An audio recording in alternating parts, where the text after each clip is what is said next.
ഇന്ന് നമുക്കൊരു tip of the week എടുത്താലോ. ടിപ്പ് ഓഫ് ദ വീക്ക് എന്ന് പറഞ്ഞാൽ സാരി ഇപ്പോഴത്തെ ഒരു ട്രെൻഡിങ് ആണല്ലോ, ഇങ്ങനെ നമ്മൾ ഇടുന്ന ഒരു ഹാഫായിട്ട് ഇടുന്ന ട്രെൻഡിങ്. ഇതിപ്പം എല്ലാവർക്കും പെട്ടെന്ന് ഇടാൻ പറ്റും, സിമ്പിളായിട്ട് ഇതിങ്ങനെ ഇട്ടാൽ ആ ഒരു രീതിയിൽ കിടക്കും. പക്ഷേ കുറച്ചുകൂടെ ക്ലിയർ ആയിട്ട് ഞാനൊന്ന് പറഞ്ഞുതരാം എങ്ങനെ അത് നീറ്റായിട്ട് ഇടണം എന്നുള്ളത്. ഞാൻ ഇടുന്നതാണ് കാണിക്കുന്നത്. അപ്പോൾ പലരും അതങ്ങനെ സിമ്പിളി ചെയ്യാനുണ്ട്. ഇപ്പോൾ ലേസി ആയിട്ട് ഇങ്ങനെ ഇടുന്നതാണ് അതിൻ്റെ ഒരു ഭംഗി.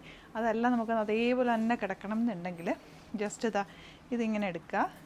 എന്നിട്ട് ഫസ്റ്റ് ഇവിടെ ഒന്ന് നന്നായിട്ട് ടൈറ്റ് ചെയ്ത് പിൻ ചെയ്ത് വെക്കണം കേട്ടോ.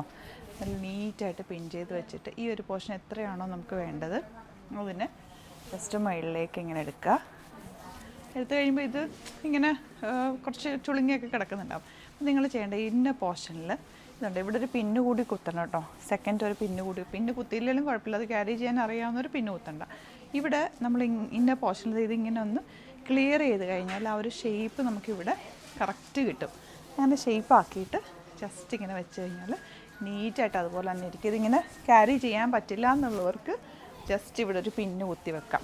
അങ്ങനൊരു പിന്നും കൂടി കുത്തി വെച്ചാൽ അതുപോലെ തന്നെ ഇരുന്നുള്ളൂ. ഇതിങ്ങനെ ഇവിടെ നിന്ന് ഇങ്ങനെ ക്ലിയർ ചെയ്യണേ, എങ്കിലാണ് അത് ഫിനിഷിങ്ങിൽ കിടക്കുകയുള്ളൂ. ഞാനിവിടെ മിറർ ഉള്ളതുകൊണ്ട് ഇങ്ങോട്ട് നോക്കി പറയുന്നപ്പോൾ എനിക്ക് കണ്ട് ചെയ്യാൻ പറ്റുമല്ലോ.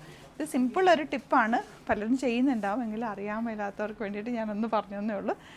നിങ്ങൾക്ക് ഇഷ്ടമായെങ്കിൽ യൂസ് ചെയ്യുക, കമൻറ്റ് ചെയ്യുക. ഇനി ഇതുപോലുള്ള ടിപ്സ് വേണമെന്നുണ്ടെങ്കിലൊക്കെ കമൻറ്റിൽ പറയാം. നിങ്ങളുടെ എക്സ്പീരിയൻസ് കൂടി ഷെയർ ചെയ്യുക കേട്ടോ. Thank you so much.